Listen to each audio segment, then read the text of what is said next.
How's it going so far? Oh, yeah, well and truly sick of lockdown now. How Yeah, are you? fair enough. Yeah. I mean, definitely getting to the same point, but not too bad, not too bad. I think all things Yeah. considered. I Can- know, at least the weather's good.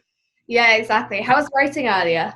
Writing's going well. We've kind of, I think we've got to a point where we've chosen the next two singles. So, Exciting. yeah. Was it a difficult decision to make or was it all right? Yes and no. Yeah, yes, yeah, it was actually.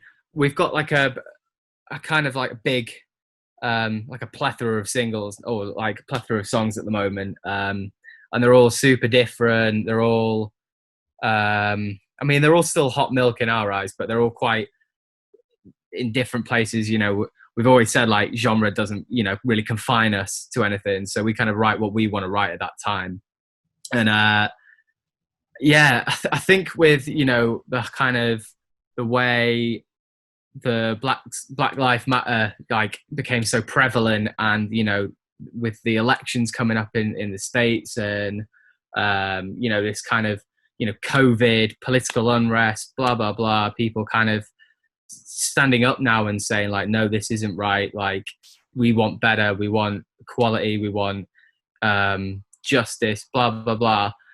I think like with the single that we were going to release, I just think it was completely like, I mean, there was nothing wrong with it, but it didn't fit the kind of like the model of everyone else's kind of like stance, like politically and socially. It just really didn't fit in. So we kind of just went like, shit, we're gonna change all this around, and we've gone with something completely different now. Oh, nice. Well, I mean, you've pretty much answered all my interview questions right there, so I guess we'll sign off now. No, I'm joking. Yeah, no, that was quite good though, because like that was kind of, I was like, hadn't even properly started with the question, it was just like segue straight into it. It's just like, damn, conversation's flowing, I guess. What would you say has been the biggest impact that lockdown has had on your creative process? I mean, it's made it difficult for sure. With everyone living in completely different areas, like it's been impossible to kind of meet up. And like myself and Hannah, we kind of, as soon as it kind of allowed us to meet up and do stuff like within the guidelines, we have done. But it's definitely been really odd, and the amount of voice notes on each of our phones of just back and forth of trying to write like satellite, and then obviously recording this. The producer we use, he's out in LA, so it's been like a case of tracking everything in my room and then trying to get it over to LA, and then this back and forth. So it's been like, it's been a bit stifling, but it's not like, it's not stopped us. We kind of, it's what we're used to anyway. We're used to write in our own little flats or wherever we can. So it's definitely been difficult, but just kind of move with it, Yeah, do or die. yeah, fair enough. And I know earlier we were talking about how getting a bit sick of lockdown, but what would you say are 5 things that helped you through quarantine? um Probably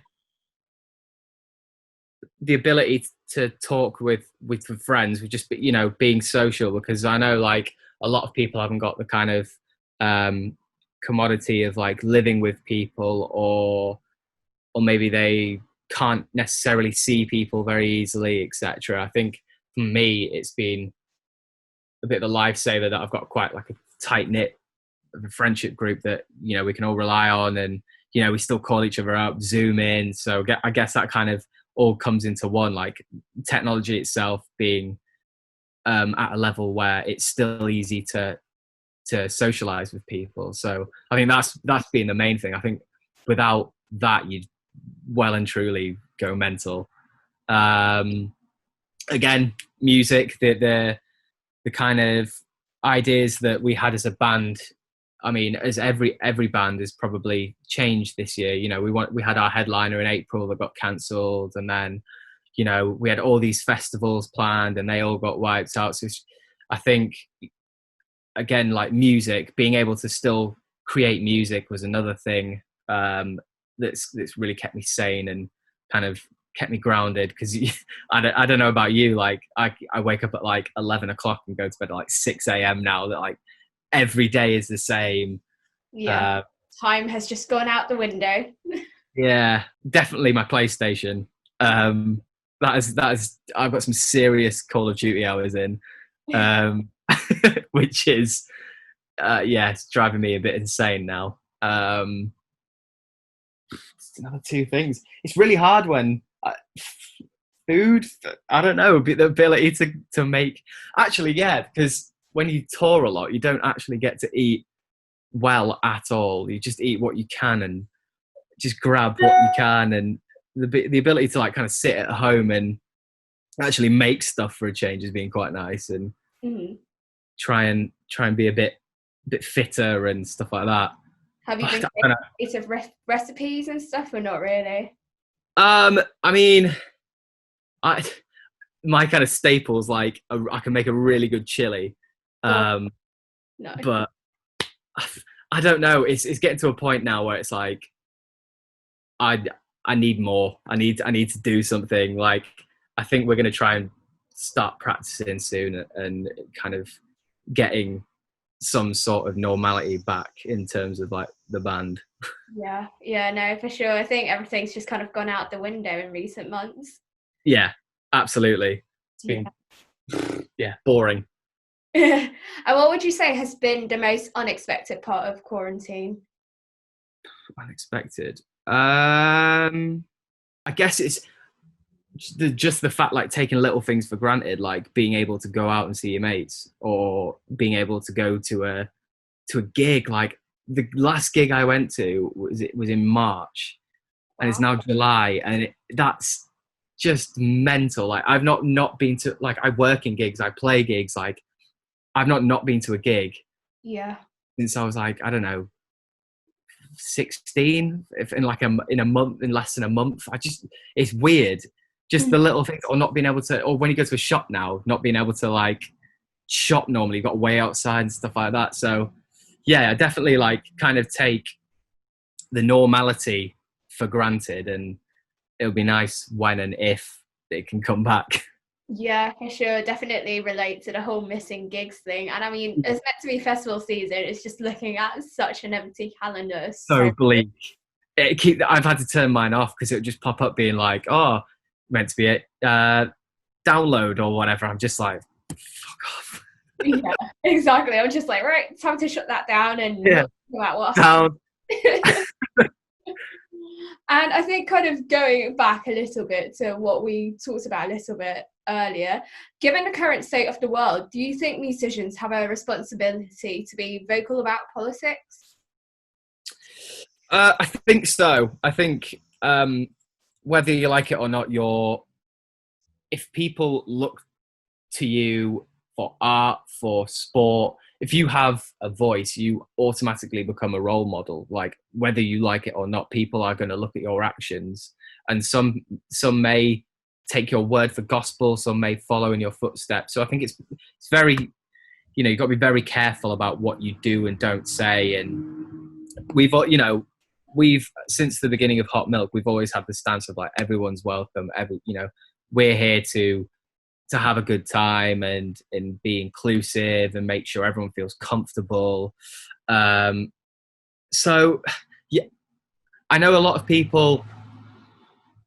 Some people I know will say like, no, it's down to the individual to kind of come to their own decision. But I don't know. For me personally, like I couldn't sit back and if something was wrong, I'd want to say something and speak out and try and help people and try. It's not, you don't have to be overtly over the top in the way that you present yourself. You don't have to be aggressive. You don't have to be, but you should definitely let people know your stance on the matter, because people do listen to people, of celebrities or whatever. So I think it is important. And do you feel like you do that better via personal social media or via your music? Do you think your music has any sort of political sort of I mean, relationship? all of our music's kind of based on where and what experiences we've had. So like, I don't know, Are You Feeling Alive was very based around, well, the question itself is looking at yourself and being like, are you living to your full potential? Are you really getting the most out of your life? Are you happy? Blah, blah, blah.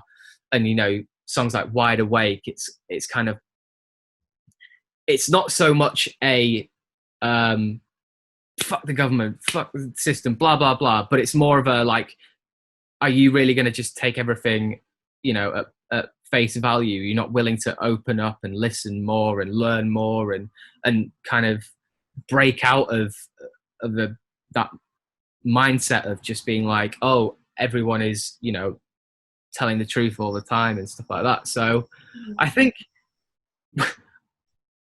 like, I'd never say like we're a political band, you know, like Rage Against the Machine or stuff like that. But like also we are kind of a band, and our songs, I don't feel like at the moment writing about love or stuff like that is just applicable because there's so many other bigger things that are going on at the moment that you know you can't ignore. Yeah, Like, it's preoccupying your mind kind of thing. exactly. And like art's an amplification of like where you are as a society. You know, you look at like Banksy and stuff like that. It's kind of it's an expression of you know, quite often anger, unrest. Like, so yeah, I guess circling back round, I guess we are kind of political. This this next song is 100% political. Nice. And do you think that's kind of the direction that you guys plan on continuing ahead with in the future? Not necessarily. Like, we are very much in the here and now. We want to kind of represent us as people and be true to ourselves. Like, we're always going to write the music we want to listen to and we like and we enjoy, but we're also going to write about topics that touch us and you know, that affect our surroundings, because you know that's all that we have to go off. So I don't know if depending on how the world changes and shifts, you know, we're not going to make the same song over and over again. It's just So kind of plan shaping alongside how the world shapes itself kind of thing, I guess. yeah, absolutely, 100%. Nice. Well, I think now is a pretty good time to move on to a couple more light-hearted questions. Yeah, sure. So, if your sound had a colour, what colour would it be and why? Ah, depends on the song. I think all of our songs, especially like when me and Hans sit down to write them, we kind of have a visual always going along with like a melodical idea. So, you know, we went through Are You Feeling Alive? Like each single had like a different color. So like Take Jacket was blue. Wide Awake was magenta. June Gloom was red. And then this next one's orange. So like, I think color, you know, is another way of expressing your mood. So I don't think like one color would color, maybe, I don't know, rainbow. There you go. Interesting. Exactly, yeah. Just have like a tie-dye or something. Absolutely, yeah. There you go. All of them. If you were social media, which social media platform would you be? Not fucking Twitter, because I still don't know how. I feel like such a granddad. I don't know how to use it. It's boomer energy right there. It's just like, what is this? Yeah, absolutely. Like Hannah had to pretty much show me how to use it, so I feel a bit obsolete. God, that's such a weird question.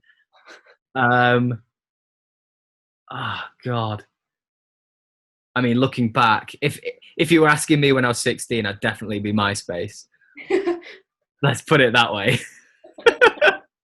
With the hair. Yeah, Instagram maybe. We'll go with Instagram then. Why not? Yeah. And I mean, with quarantine kind of causing boredom for a lot of people, there's been a rise in like making whipped coffee, baking sourdough bread, banana bread, all that kind of stuff. So which quarantine trends do you think will continue and which ones do you think are overhyped? Oh, fuck. I don't know if you saw, but I tried to make cookies, Uh-huh. and I ended up just with this one massive big cookie, and it just kind of all melted together. And I can't bake. I tried that, so that one I hope will really just stick to people that they already do it. Continuing wise, I don't know, maybe like fitness. Fitness has been pretty big, hasn't it? Like Mm, all these people popping up doing like, Joe Wicks and stuff like that. yeah. So I know we're going to try keep doing it on tour. Oh, nice. Is it going to be like a band warm-up thing, I guess, then? Well, me, Tom and Della, and then Hannah normally films us and laughs. So Nice. No baking yeah. cookies on tour, though, unfortunately. I don't think. No, nowhere. I don't. Not never mind. Just tour. Should stop, It's just like cookies, end of. please. Fair enough. If you were a drink, what drink would you be? I mean, considering the band is called Hot Milk, can't really not ask that. I cannot stand milk. Interesting. So yeah, I don't drink tea.